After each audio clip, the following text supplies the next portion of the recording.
oceans rise, my soul will rest in your embrace.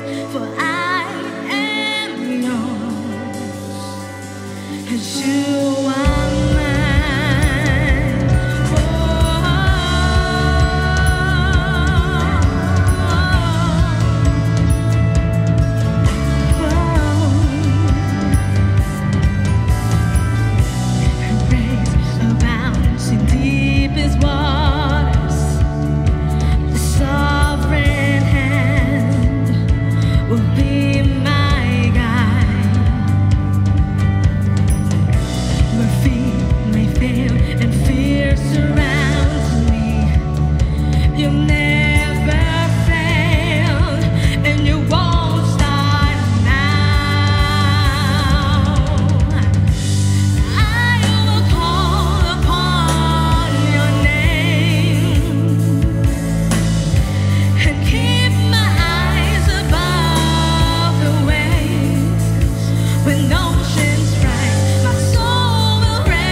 and me walk upon the waters wherever you would call me.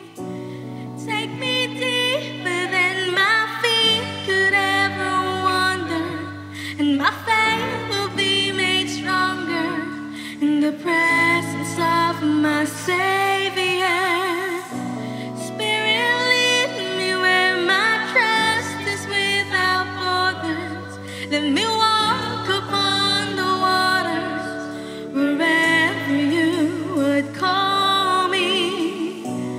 Take me deeper than my feet could ever wander, and my faith will be made stronger in the presence of my Savior.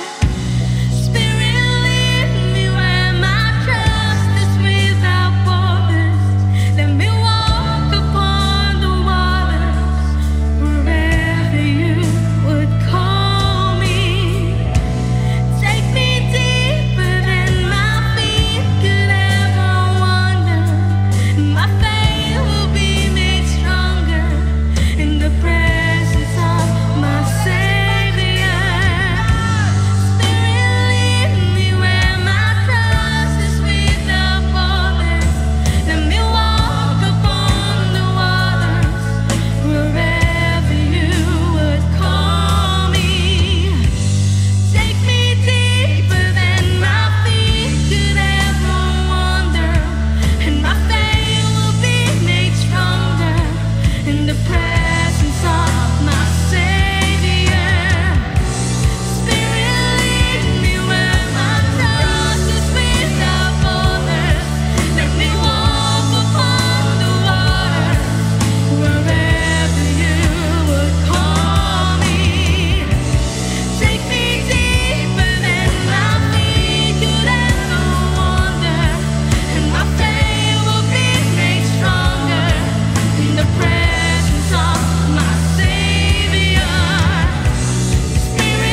our peace, our comfort, our refuge, our fortress, our shelter, our great Savior, our great Redeemer, the living God who loves us so much, our grace and favor. Jesus Christ.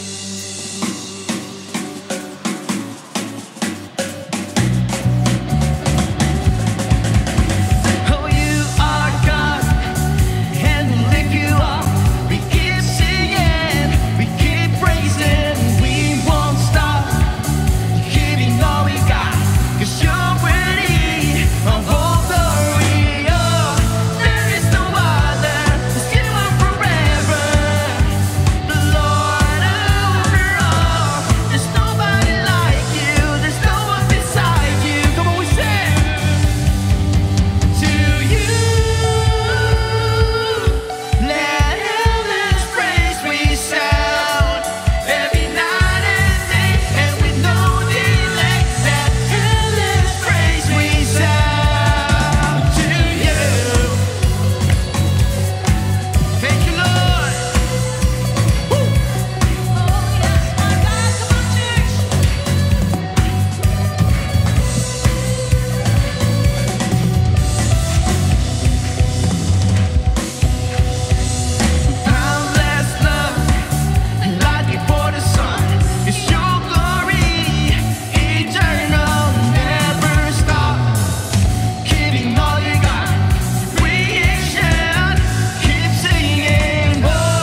joy. You have turned my whole life around, and I thank you.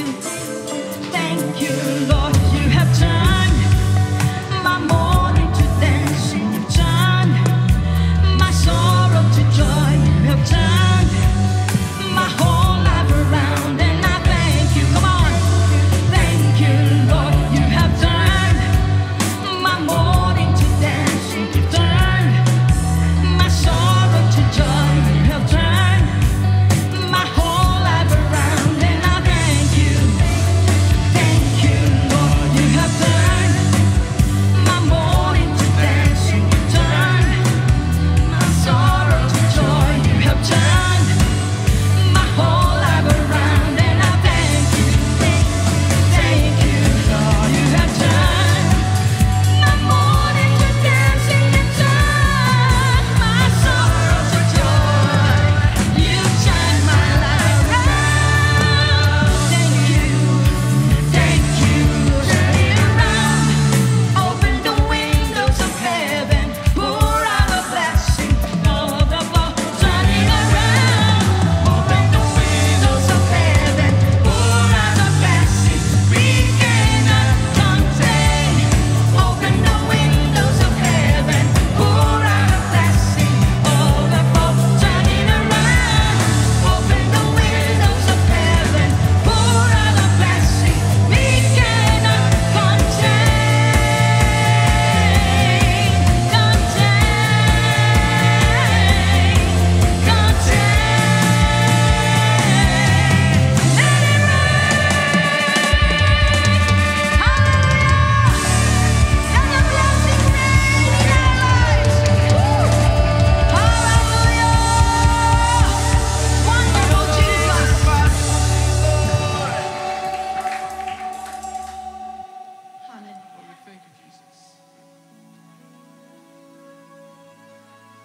Lord, we thank you, Lord. And at this very moment, all praise belongs to you, Lord Jesus. And I love you. All of my hope is in you.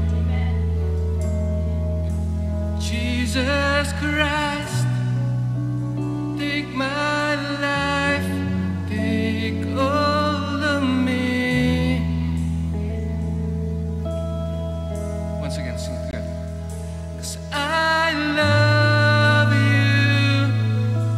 All of my hope is in you. Jesus Christ, take my life, take all of me.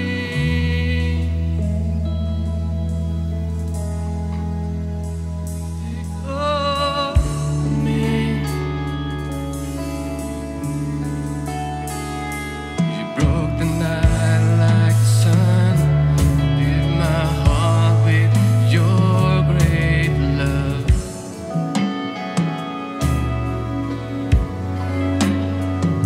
And any trouble I couldn't bear, you lifted me upon your shoulders.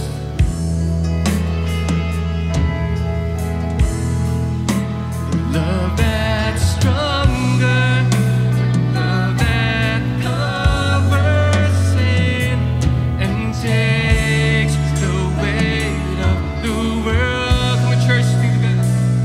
'Cause I love you, and all of my hope is in you. 'Cause Jesus Christ, take my life, take all of me.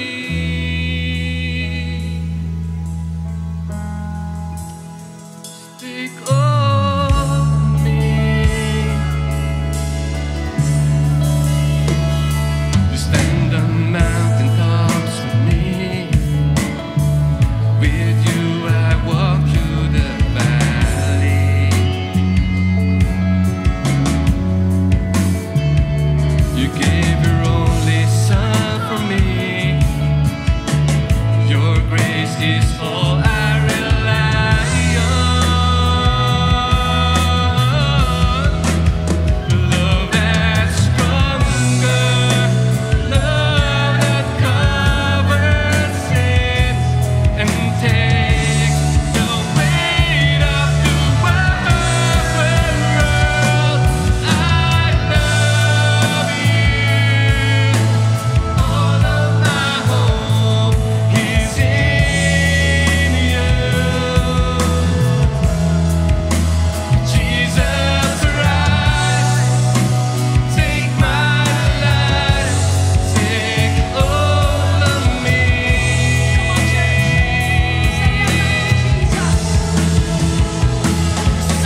need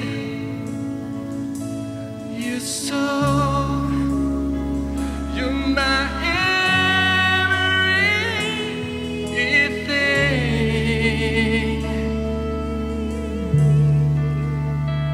Oh Lord,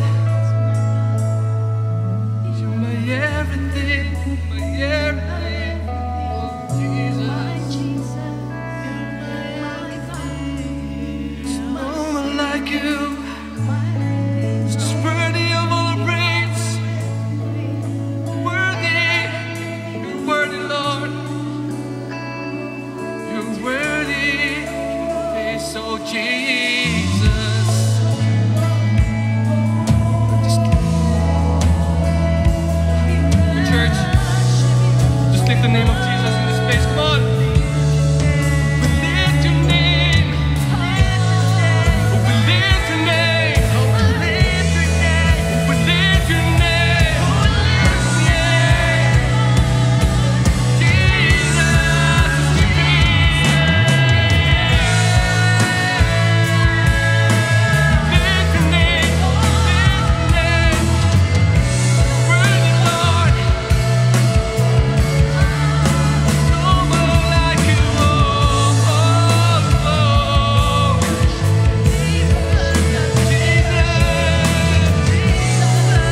there's no one like you.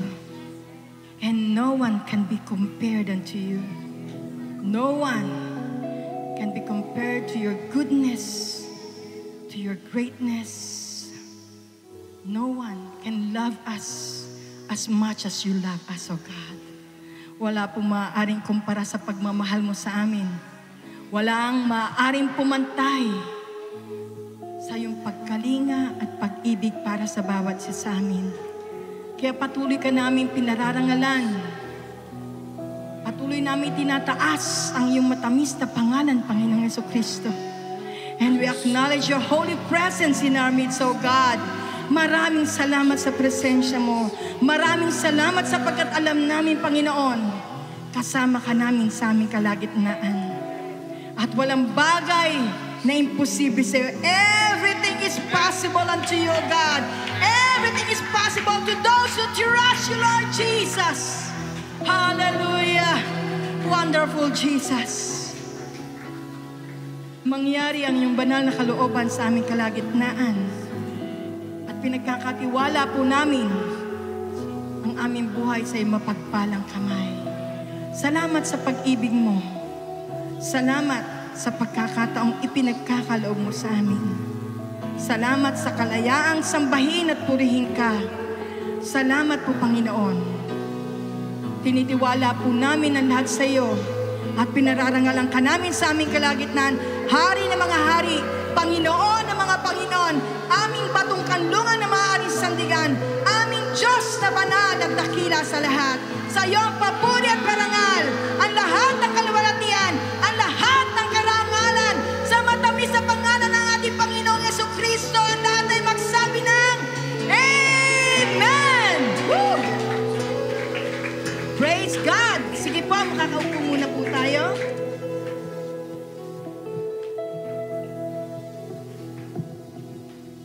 Yes, Lord, we worship you.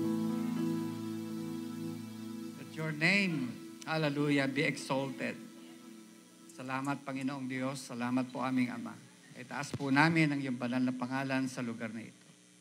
Sinasamba ka po namin sa Espiritu at sa katotohanan. Salamat sa iyong presensya, Panginoon, sa aming mga buhay. Sa kalagitnaan ito ng iyong mga anak, ay patuloy kang kikilos at gagawa, aming Ama. Patuloy kang magpapalaya, magpapagaling, magliligtas, gagawa ng himala sapagkat ikaw ang Diyos na hindi nagbabago noon, kahapon at magpakailan-kailanman. Maraming salamat, Lord. We worship you, we praise you. Let your name, Lord, be exalted. Yung liwanag mo, kaningningan, kagandahan ay mahayag po sa aming pong kalagitnaan ito, aming Ama. Purihin ka magpakailanman. Salamat po, aming Ama. Thank you, Lord Jesus. Sige po, mga kapatid, pasalamatan natin ang Panginoon. Oh, glory to your name, Lord. Hallelujah. Thank you, Jesus. Thank you, Father God. Hallelujah. Salamat po aming Diyos. Thank you, Lord. Hallelujah. Yes, Jesus.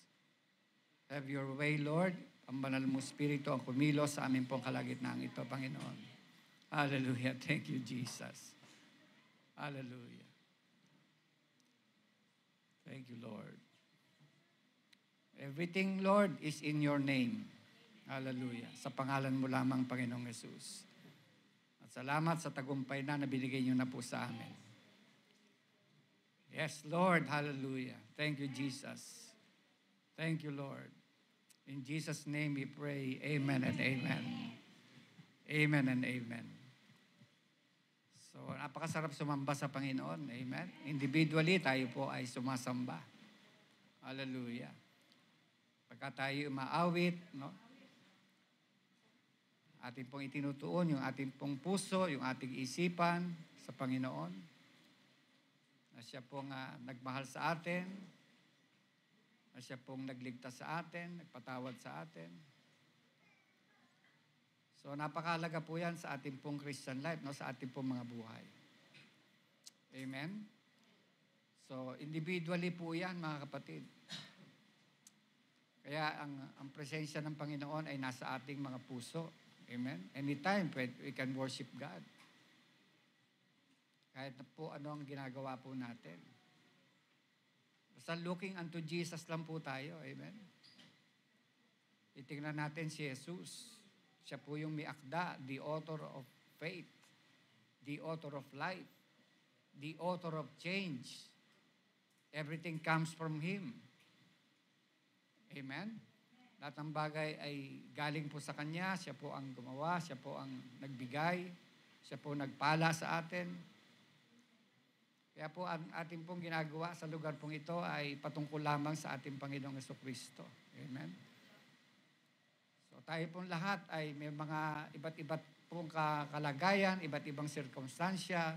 No? Pero ang Diyos ay hindi pa rin nagbabago. Magbabago yung ating kalagayan, pero ang Diyos hindi mag-iiba. Amen? Siya pa rin. Siya pa rin yung Diyos noon, ngayon, at magpakailan-kailanman. Hallelujah. Kaya sabi ng Bible ay establish tayo doon sa biyaya ng Diyos. Ano? It is good for the heart be established by grace. Yan po yung sinasabi ng Hebrews 13. Bakit po? Dahil po sa biyaya lang naman talaga ng Lord lahat eh. Amen? So, kung tayo, sabi nga ng Bible, ay si Apostle Paul mismo nagsabi, kung tayo ay nagkukulang, siya yung ating kasapatan, no? Ang biyaya niya ay sapat sa pangangailangan nating lahat. Tayo po ay nanghihina, siya po yung ating kalakasan. Tayo po ay may karamdaman, siya po yung ating kagalingan. Kung tayo po ay may mga problema, may mga troubles, siya po yung ating tulong. Amen? So, isa po yung ating help. Hallelujah. Kaya mag-grow tayo, no? Salamat sa Panginoon sapagkat naidaos natin yung ating pong anniversary last Sunday. So, thank God for His goodness, for His faithfulness, no?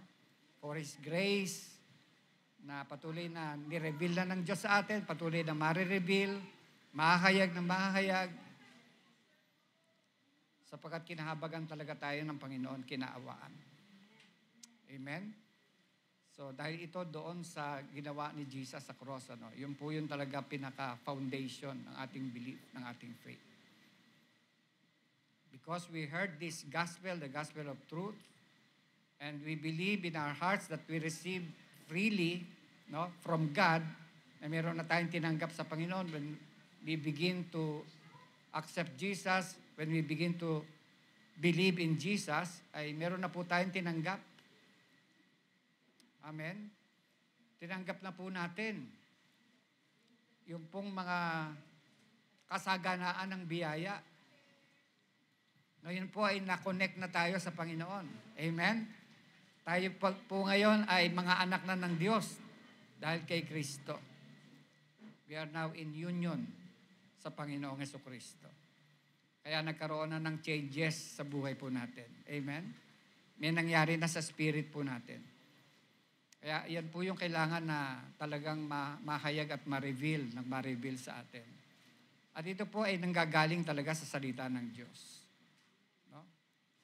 Who God is, what He has done for us, what He has given to us, who we are in Christ, our true identity.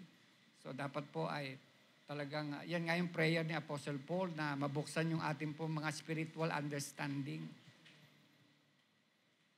Amen? So para po makita natin yung mga masaganang kayamanan, kaluwalhatian ng Panginoon na inilaan niya na po para sa mga banal. Para sa atin po yan sa church. Amen? Because we belong to church. So, si Jesus lang naman talaga ang dapat sambahin, papurihan, di ba? Mahalin, pasalamatan. And then, the rest po, yung pong mga bunga niyan ay susunod na sa buhay po natin. Mahalaga ay malaman muna natin, makilala muna natin, di ba? Kung ano yung ginawa na ng Diyos at ibinigay na ng Diyos sa atin. So, yun po yung sinasabi ng Bible, no? So, by the way, ating pong binabati ang mga nanay, mga di ba, yung mga parents o yung mother, di ba? At sana yung father meron din. Pero ngayon ay nauna na sila. So, kaya binabati natin ng mga nanay. Napakahalaga po niyan, maging sa Bible ay makikita natin kung gaano kahalaga na ginamit ng Diyos yung mga nanay, yung mga babae. Amen? So, mga nanay, napakasipag po niyan. Di ba? Kaya niyang gawin yung sabay-sabay, no? Merong nga itinek si di ba? Brother Vic, ang daming kamay nung nanay eh. Ang daming kamay eh. Yung isa naglalaba, yung isa nagluluto, no? Yung naglilinis, di ba? Habang meron pang telepono nakalagay sa kanyang tenga. De, talagang purihin natin at pasalamatan din yung mga kananayan. Dahil kung wala sila, di ba?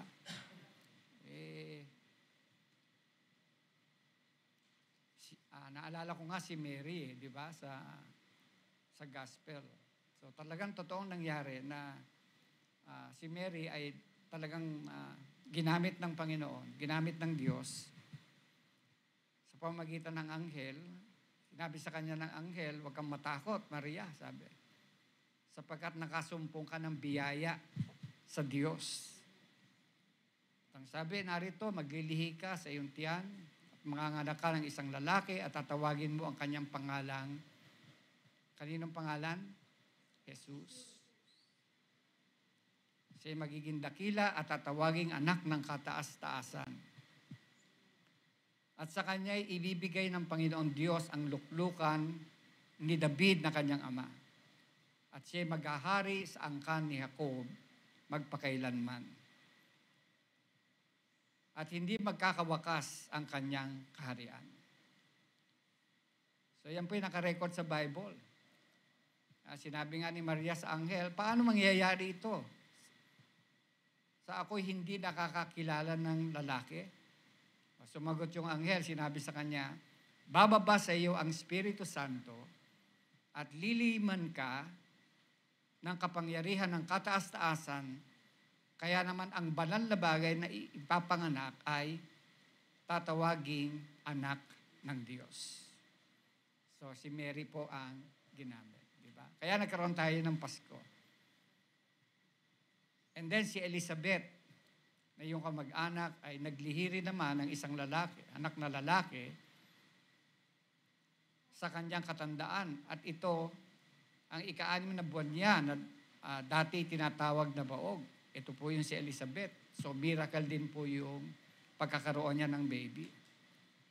Sapagkat walang salita mula sa Diyos na di may kapangyarihan. So take note, no?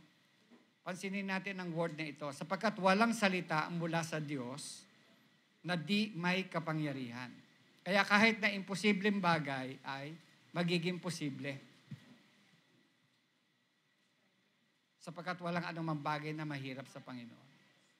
Na kahit na nga si Mary ay virgin, nagkaroon ng kaganapan kasi sinabi ng salita ng Diyos. At sinabi ni Maria, narito ang alipin ng Panginoon. Take note for this word, mangyari sa akin ang ayon sa iyong salita. At ang sabi nga doon sa verse 45 ng Luke 1, at mapalad ang babaeng sumasampalataya. Blessed is he that believe, o she that believe. Amen? Siguro lahat na po tayo doon. Blessed tayo kung tayo po ay maniniwala. Amen? Sapagkat kung ano man yung sinabi ng Diyos, mangyayari sa akin ang ayon sa iyong salita. Yun po yung sinasabi po ng Bible. Kaya napakahalaga ng role ng nanay. Amen? Napakahalaga. Hallelujah. So, doon sa Galatians chapter 4, verse 3, ay gayon din naman tayo, sabi doon sa Galatians 4, verse 3, gayon din naman tayo, nang tayo mga bata pa, tayo nasasakop ng mga pagkaalipin sa ilalim ng mga pasimulang aral ng sanlibutan. So ito po ay mayroon pong kaugnayan doon din po sa pangako ng Diyos, no? Na nangyari at mangyayari pa. Dahil ito pong kaganapang ito na pagkapanganak ng Panginoong Jesucristo ay nangyari.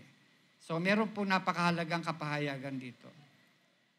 Dadapat na dumating ang kapanahunan, ay sinugo ng Diyos ang kanyang anak na ipinanganak ng isang babae. Na ipinanganak sa ilalim ng kautusan. Kasi si Jesus ay talagang ipinanganak, no, sa ilalim ng kautusan. So nangyari yung sinasabi ng salita ng Diyos. At ang dahilan, verse 5, upang matubos niya ang nangasa ilalim ng kautusan. Upang matanggap natin ang pagkukupkop sa mga anak. So napakahalaga po dito, sapagkat naniniwala tayo na nangyari na po ito at nagkaroon na nga ng katubusan. At natanggap na rin natin yung adoption, yung spirit of adoption. Kaya po tayo naging mga anak ng Diyos. And then sabi sa verse 6, at sapagkat kayo'y mga anak, ay sinugo ng Diyos ang espiritu ng kanyang anak sa ating mga puso. Na sumisigaw, Aba, Ama. So walang pinakadakilang bagay siguro na yung may likha ng langit at ng lupa ay matawag dating Ama. Sapagkat tayo nga po ay nagkaroon ng relasyon sa Kanya. And it is because of our Lord Jesus Christ when we believe in Him. So ano pat hindi ka naalipin kundi anak, at kung anak ay tagapagmana ka nga sa pamamagitan ng Diyos. Amen? So kaya ito po'y pinapahayag ng Bible na tayong mga anak kay Kristo ay talagang mga anak na ng Diyos. At sa puso po natin ay merong isinugong Espiritu Santo, yung Espiritu ng Panginoon. Amen? At ito ay dahil sa nagtiwala din tayo sa Panginoon. Di ba? Nagtiwala po ba tayo kay Jesus? Kaya ang sabi po ng Bible, Ephesians 1, verse 13, ang sabi po doon sa English, in whom you also trusted. Kanino yon? Kay Jesus. After that you heard, matapos yung marinig, ano po yung narinig natin? The word of truth. Yung salita ng katotohanan, the gospel of your salvation. Amen? In whom also, having believed, nung ikaw ay sumampalataya, you were sealed. So, nakita natin yung pong kapangyarihan ng salita ng Diyos kapag ka nadinig po natin ito. Amen? At kapag ka pinaniwalaan po natin ito, hallelujah, eh ikaw ay bibigyan ng Diyos ng kanyang pangako. Kaya nga po, kung hindi ipinanganak ng isang babae, si Jesus Christ, di ba? Eh hindi tayo magkakaroon talaga ng katubusan. Kaya napakahalaga po na paniwalaan po natin. Nangyari po yung sinasabi ng salita ng Diyos kay Mary. At ito po ay hindi lamang basta naging parang istorya. Ito po yung totoong nangyari. Amen? Totoo po itong nangyari. Kaya kung totoong nangyari ang salita ng Diyos, noong mga panahon na ipinanganak ang Panginoon, noong mga panahon na siya po ay namatay doon sa cross, noong mga panahon na siya po ay muling nabuhay sa mga patay, eh mangyayari din po na siya po ay muling babalik para sa ating kaligtasan. Amen? So, tinanggap natin ito. Hindi yung spirito ng sanlibutan. Sabi ng 1 Corinthians 1, verse 12, now we have received not the spirit of the world, but the Spirit which is of God. So, galing sa Diyos yung spiritong ating tinanggap. Ang purpose po talaga at reason that we might know, para malaman natin, that we might know the things that are freely given to us of God. So kaya napakabuti po ng ating Diyos. Amen? Napakabuti po niya. Sapagkat ibinigay niya na yung lahat sa atin. Ibinigay niya yung lahat ng mga bagay na kailangan natin. Ibinigay niya yung kanyang bugtong na anak na hindi ay ipinagkait. And then, ibinigay niya pa yung kanyang spirito para malaman daw natin yung mga bagay na libreng kaloob na ipinagkaloob na sa atin. Amen po ba? Kaya nga po, tayo po ay naging bagong nilalang kay Kristo.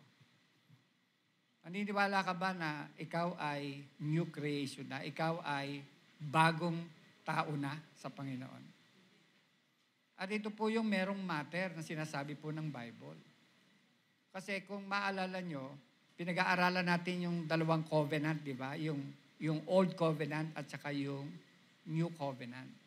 So meron din pong mga katotohanan yan sa Biblia. At ito po yung sinasabi doon sa Galatians chapter 6. Kasi mayroong mga nagtuturo under the law, according to the law, ang kanilang tinuturo. So walang masama doon sa law of God.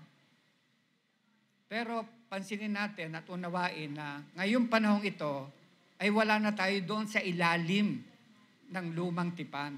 Amen? Wala na rin tayo doon sa ilalim ng kautusan. Ngayon po ay nandito na po tayo sa biyaya ng Diyos, the new covenant of God's grace. At dito po tayo naging bagong nilalang kay Kristo. Kaya na sinasabi ng Galatians chapter 6 verse 15. So sa English nga ang sinasabi, for in Christ Jesus neither circumcision availeth anything, nor uncircumcision, but a new creation. But a new creation. Wala daw anuman yung mga pagtutuli in the old covenant. Di ba? Kahit man yung di pagtutuli. Ibig sabihin noon, ito na po yung talagang kailangan na maintindihan natin, kundi ito ng bagong nilalang. So, paano tayo naging bagong nilalang? Dahil nga kay Jesus. Amen? Na tinanggal yung ating datihang pagkatao, pinatawad yung ating mga kasalanan, pagkatapos ay binigyan tayo ng Espiritu para maging anak ng Diyos. Amen po ba? So ang lahat ng mga nagsisilakad, verse 16, sabi rito, and as many as walk according to this rule, sabi sa English, peace and mercy be upon them. And even upon the Israel of God. So yung pong lumalakad dito sa palatuntunan ito, yung mga nagsisilakad dito sa alituntuning ito, ang kapayapaan at kaawaan ay isa sa kanila. Amen? So kaya nga po tayo po ngayon, naniniwala po tayo na yung kaawaan ng Diyos, yung kapayapaan ng Diyos ay nasa atin. Lalong-lalo na yung biyaya na ibinigay niya po sa atin. Kaya mga kapatid, tayo po ay narito ngayon dahil nga po sa tayo po ay naging mga totoong mananampalataya.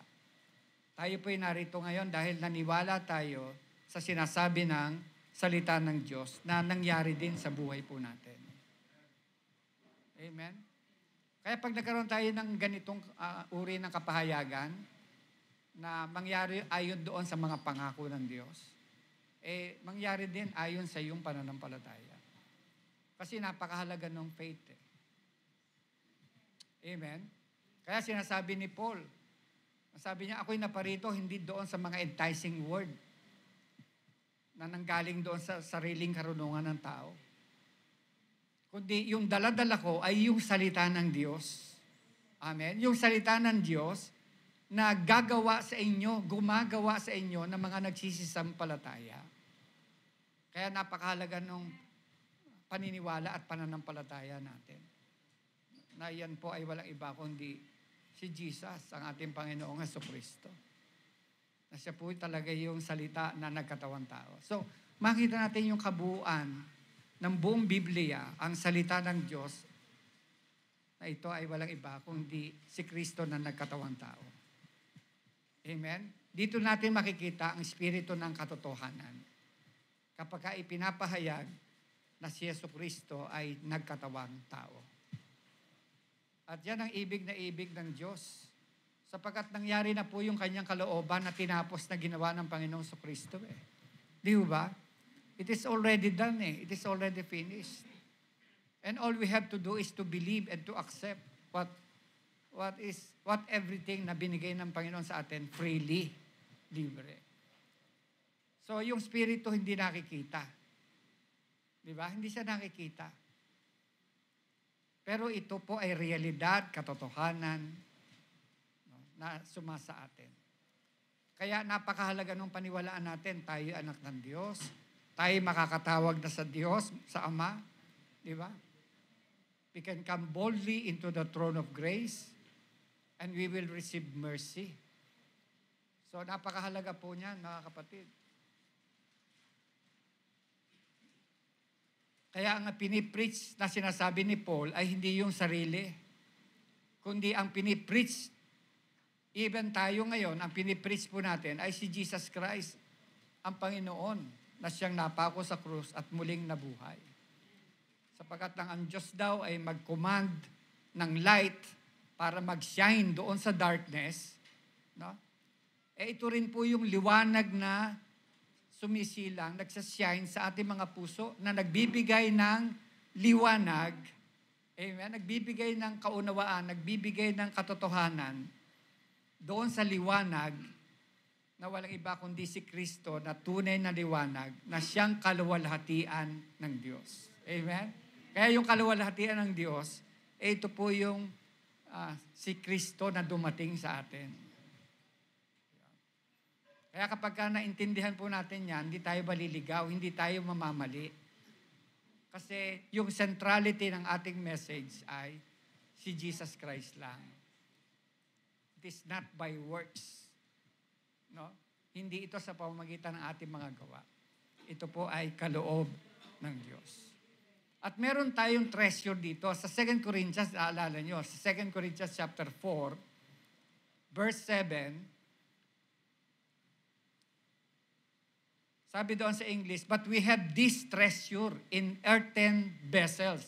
So, tayo po ba'y nasa mundong ito? Meron tayong katawan, meron tayo. Dito po sa vessel na ito, dito sa katawang ito, diyan tumahan ang Diyos, diyan nanahan yung Espiritu Santo. Amen, sa ating pong mga buhay. No? Doon sa ating pong mga puso, sa spirit. Kasi alam naman natin, obviously, yung puso ay literal na tumitibok na ganyan. Pero ang totoong spirit o yung totoong ikaw o yung totoong espiritu ng Diyos na kanyang pinanahanan, ay yun yung sa kaibuturan ng ating pong pagkatao. Yun po yung ating spirit. So andito si Kristo, andyan si Kristo sa iyo, sa atin. Amen? Christ in you, the hope of glory. So bakit sinasabi ni Paul yun? Para maintindihan ng church doon sa Colossians na itong mystery na ito na nahayag na walang iba kundi si Kristo, Christ in you, the hope of glory, ang inyong pag-asa sa kaluwalhatian. Amen? Kaya na paniwalaan natin na siya'y sumasa atin. Amen? Hindi sa pamamagitan kasi ang faith is not based on feelings eh. Paano kung hindi mo na maramdaman? Ibig ba sabihin nun ay wala at hindi na totoo? Kasi yung feeling natin very changeable. Diba? Nagbabago po yan yung ating pong mga pakiramdam. Pero ang paniniwala sa katotohanan ng sinasabi ng salita ng Diyos, yun ang mananaig, hindi yung ating pakiramdam. Although masarap maramdaman. Di ba? Ang faith po is based on the Word of God, based on the truth, not on the five senses. Kasi iba yung senses natin sa ibabaw ng lupa. So literally, nakikita natin meron pong mga material na bagay, literal na bagay. So kaya ang initiative, ang will ng Diyos ay gumamit siya ng vessel. Gumamit siya ng tao, katulad nila Mary, nila Elizabeth. Di ba? At napakarami pang ibang mga kababaihan ang ginamit ng Panginoon. So ngayon, sinasabi po ng Bible, but we have this treasure in earthen vessel, that the excellency of the power may be of God and not of us.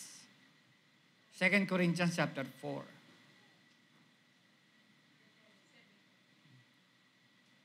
Amen?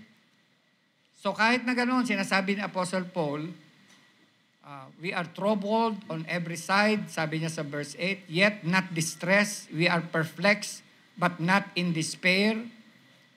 So magkabi-kabila daw sa Tagalog, sinasabi, nangagigipit kami, gayon may hindi nangaghihinagpis, nangatitilihan, gayon may hindi nawawalan ng pag-asa. Amen? Kaya, mga kapatid, huwag tayo mawawalan ng pag-asa. Kung ano man yung minsan dinaranas natin sa buhay po natin. Eventually, lilipas talaga yan. Ang kailangan muna natin matanggap, sa spirito natin muna. Mabless muna yung spirit natin. Kasi ang Panginoon ay kumikilos yan una sa spirito. O kung naalala nyo, everything ay wala pa eh. Pero ang spirito ng Diyos ando doon na. Di ba? Nag-hover na siya in the deep, in the darkness. Yung kalawakan o yung kadiliman ng kalawakan. Kaya nang magsalita ang Diyos, magkaroon ng liwanag ay nagkaroon na nga ng liwanag. So saan nagmula? Sa spirit. Kaya yung mga bagay daw na sa spiritual, inihahambing. Ihahambing natin. So verse 9 sabi, pinag-uusig, gayon may hindi pinababayaan. So, sometimes ba nakakaranas tayo ng meron din mga ganyan pangyayari, di ba, sa buhay natin. Sometimes ay hindi tayo pinapaniwalaan ng tao. Di ba? Kasi ang tao ay based doon sa nakikita niya. Pero tinanggap tayo ng Diyos dahil naniwala tayo. Sinampalatayanan natin yung kanyang salita, yung kanyang ginawa, di ba? Kaya nga, ang sabi ng Bible, maliligtas ka eh. Pag ipinapahayag ng yung bibig, si Jesus na yung Panginoon. At sasampalataya ka sa iyong puso na siya ay binuhay ng Diyos o nabuhay na maguli sa mga patay. Ano mangyayari? Maliligtas ka. So, grabe po yung faith. Grabe po yung paniniwala na siyang sinasalita naman natin. Amen? So, mag-speak tayo, mag-declare tayo sa iyong kalagayan. Salitain natin yung salita ng Diyos. Amen?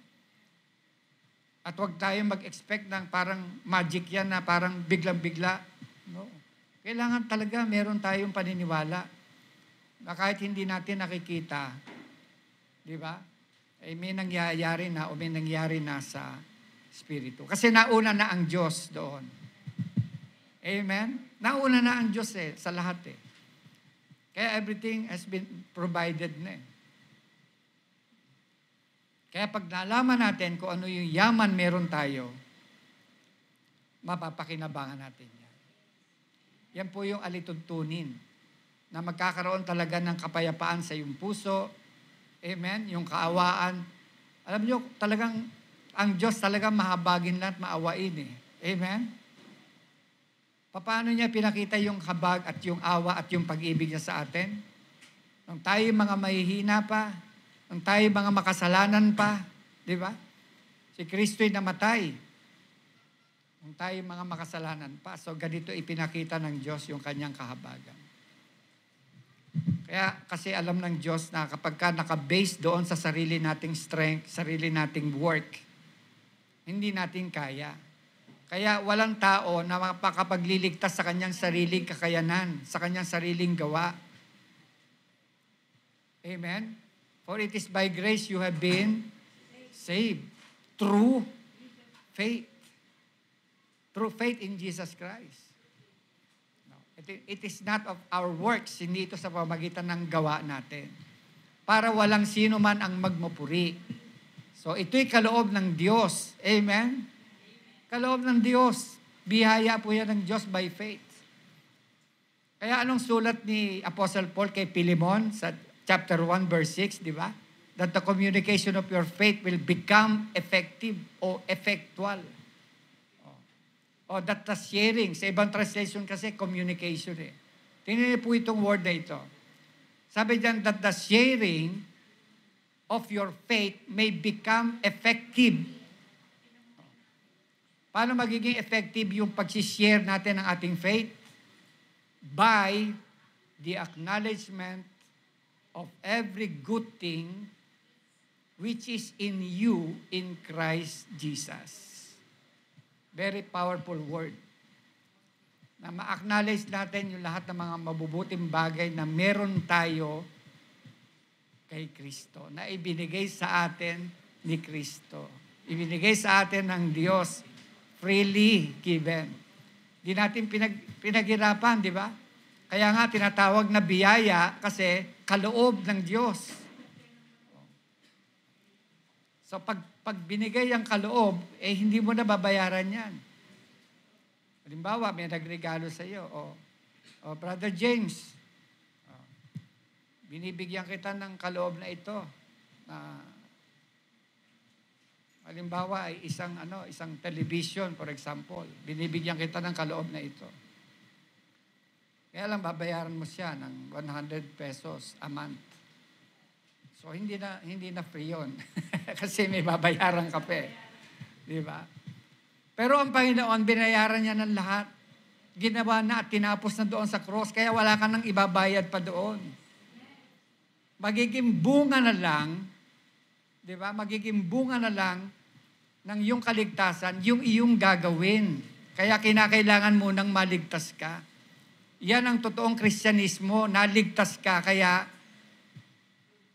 lalakaran mo yun. Magiging bunga ng iyong kaligtasan. Kaya sabi ni Paul, work out your salvation with fear and trembling. So take note, work out your salvation. Naligtas ka kasi. Pero kung nilagyan doon ng work out for your salvation, maaring sabihin natin na, teka muna. Kasi ang religion, by works yan. Inuulit po natin, we are not against work. Di ba? Pero yung work, I cannot save you. Yun po yung truth, yun po yung katotohanan. The only thing, or the only one that can save you is none other than the Savior. And who is the Savior? The Lord Jesus Christ.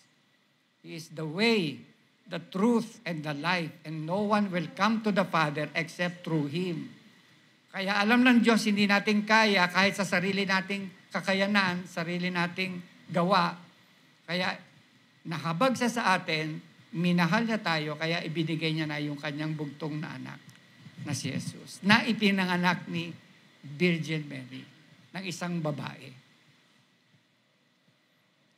Amen? Hallelujah.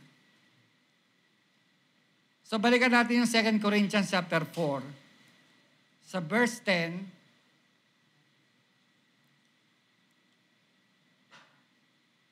laging saan may, o always carrying about in the body the dying of the Lord Jesus, that the life of Jesus also may be manifested in our body. So yan po yung truth na meron ka. Yan po yung katotohanan na pwede kang gamitin ng Diyos as a vessel. Amen? Para mag-flow whatever we receive that comes from God, no? Mag-out po yan. Lumabas sa atin. Kaya pag nagsasalita tayo ng Word of God, meron po yung power, meron po yung result. Maybe hindi natin nakikita ng ating literal eye. Pero may nangyayari sa spirit. Pag nagsishare tayo ng Word of God, depende yan doon sa hearer, doon sa nakikinig. Kaya sabi ng Lord, kung sino man ay may pakinig, ay makinig siya sa sinasabi ng salita ng Diyos, di ba? Makinig siya sa sinasabi ng Espiritu. At ang Espiritu Santo ay kikilos sa pamamagitan din ng salita ng Diyos. So, wala pong contradiction. Yan po ay nag-a-align talaga. yung word na kinasihan ng Espiritu. May power po yan. May life. Amen? May buhay. May buhay. Ano ibig sabihin ng may buhay? Talagang meron po itong life, may pagbabago, meron talagang binibigay ang Diyos na hope, understanding, revelation. Amen po ba? So tinataglay natin sa ating katawan ang kamatayan ni Jesus upang ang buhay ni Jesus ay mahayag naman sa aming katawan.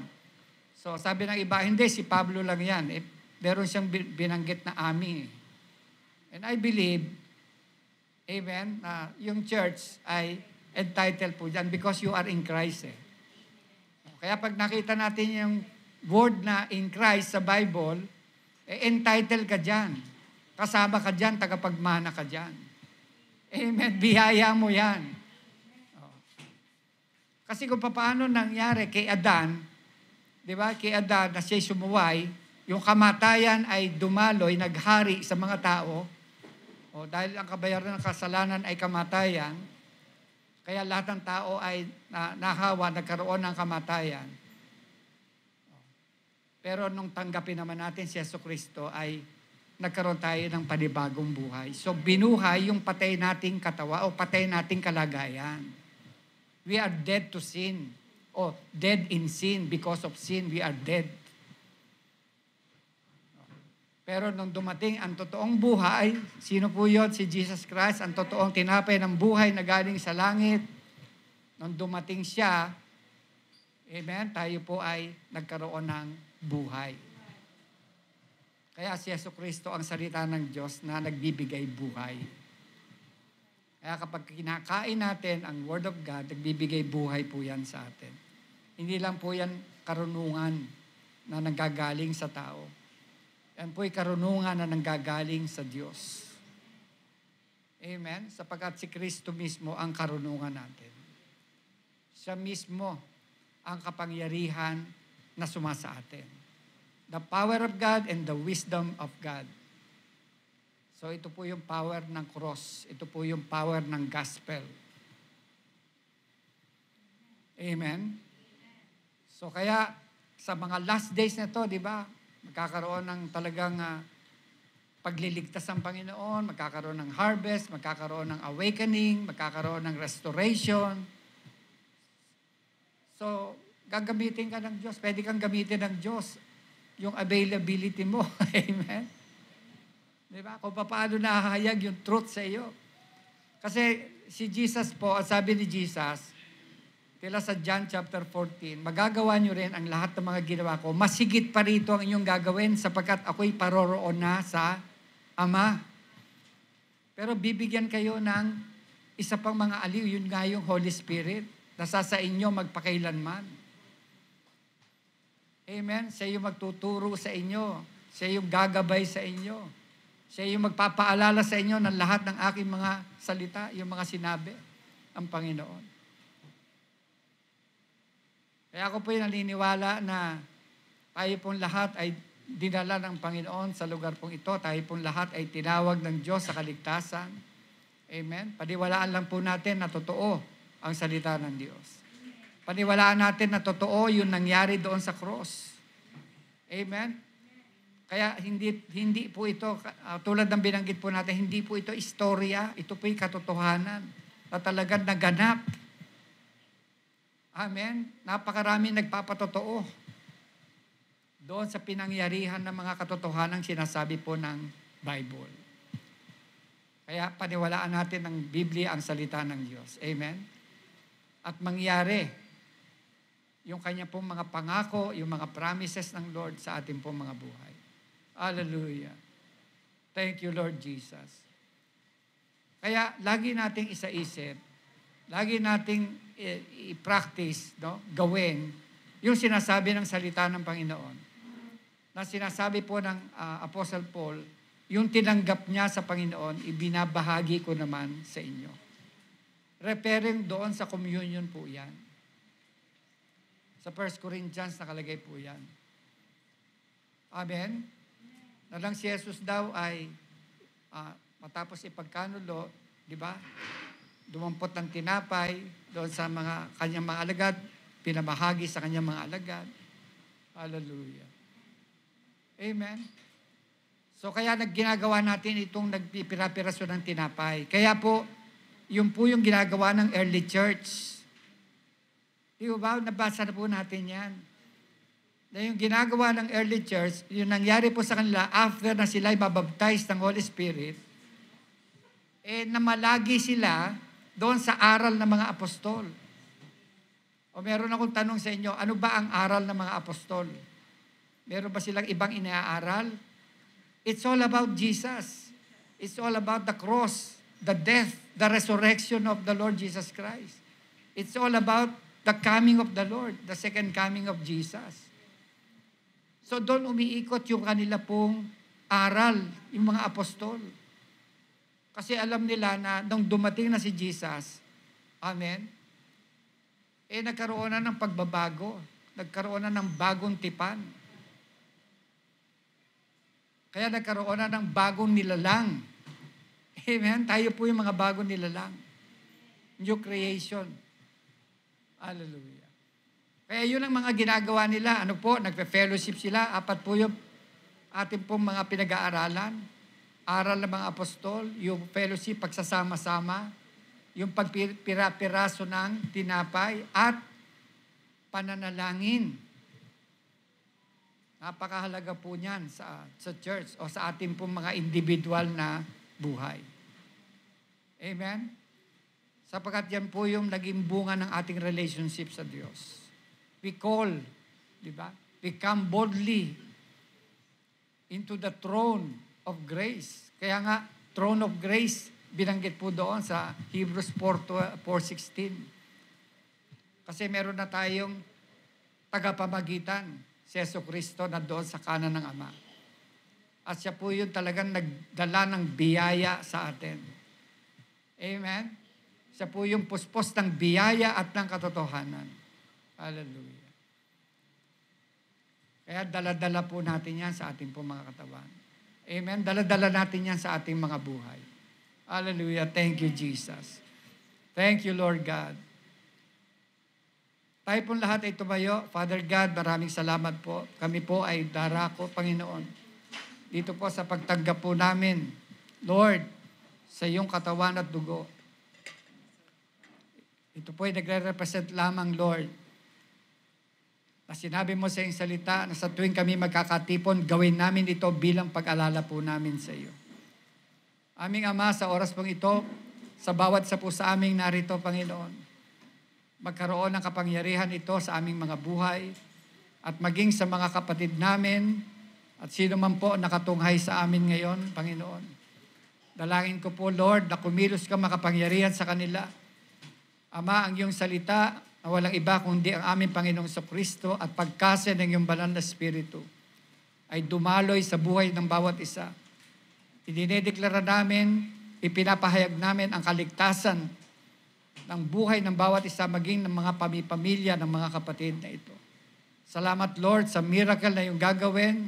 Dinedeklara namin ang healing sa lahat ng mga may karamdaman, kalayaan sa mga nabibihag, Panginoon, kapayapaan sa mga may kagulumihanan.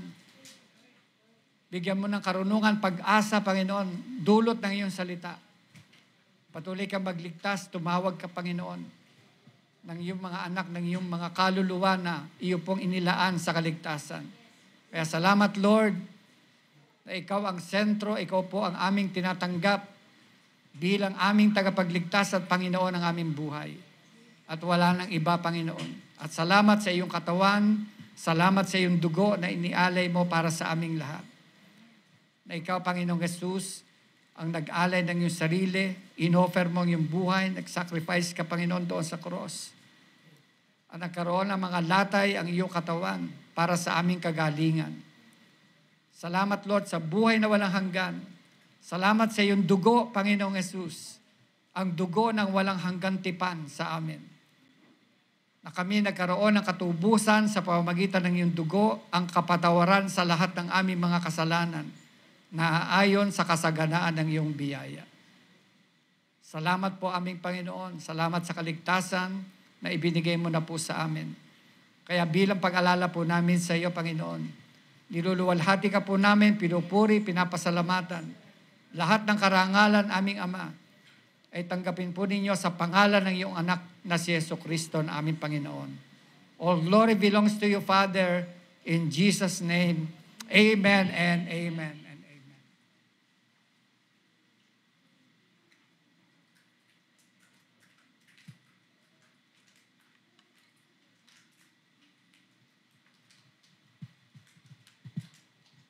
Thank you, Father. Thank you.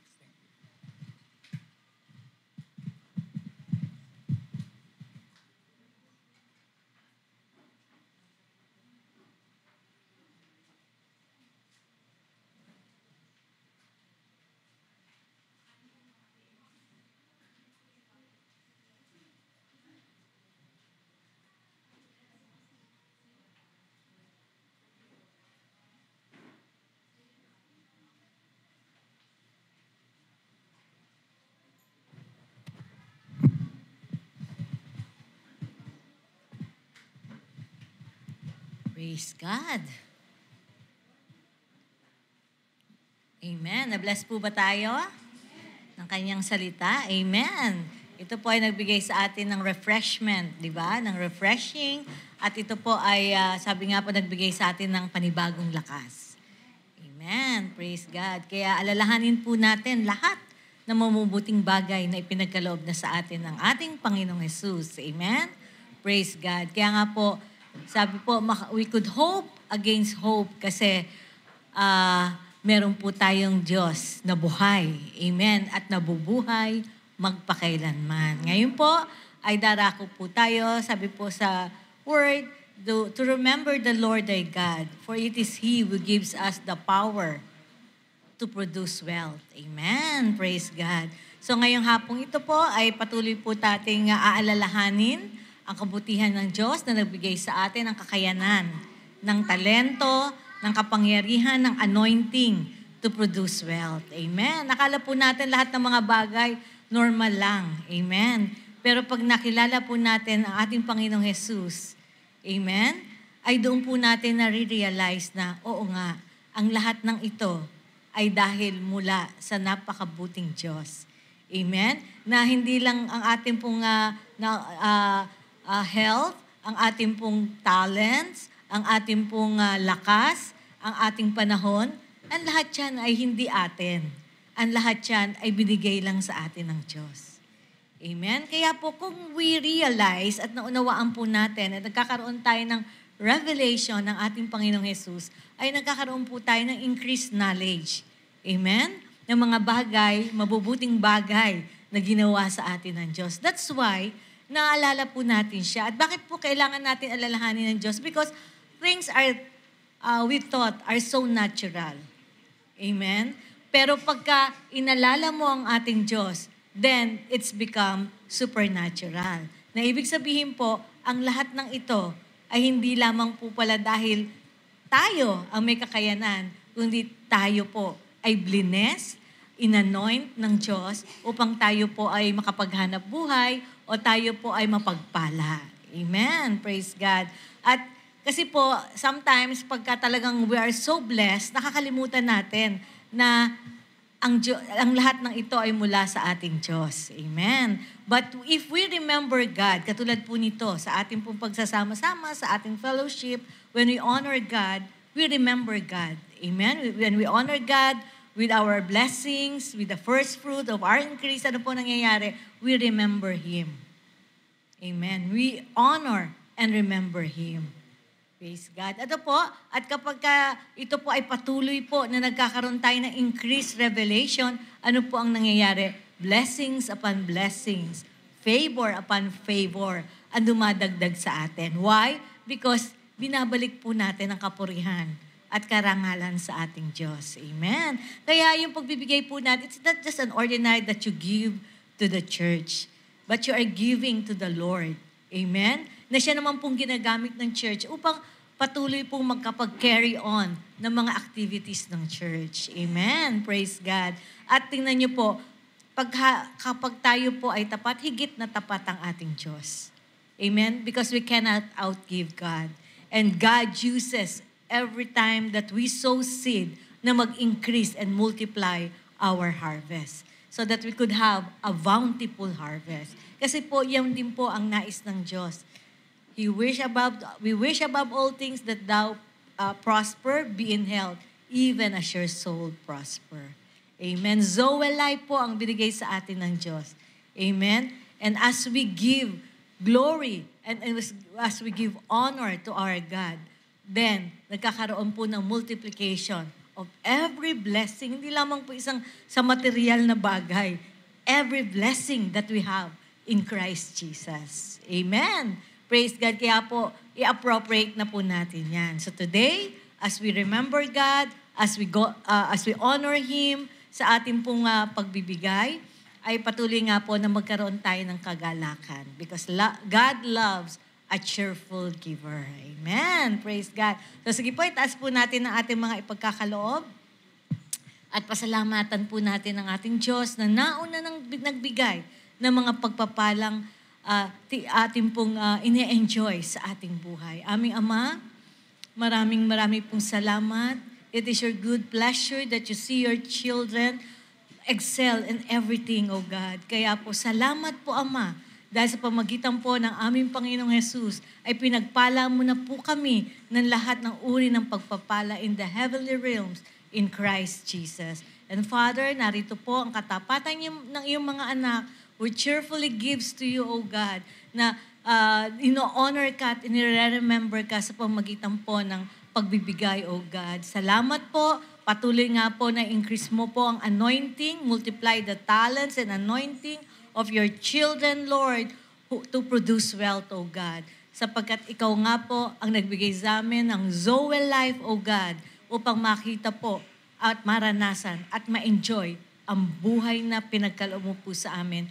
Hindi lamang po pagkapiling mo na kami, dakilang Diyos, kundi dito pa lang po sa lupa ay makita po ang kagandahan mo at kung sino po ang aming Diyos na buhay na nagpapala sa aming mga buhay. So Father, multiply the seeds na itatanim ng iyong mga anak. Anoint the seeds, O God, that it will give them a bountiful harvest. In Jesus' mighty name we pray. Amen. Amen.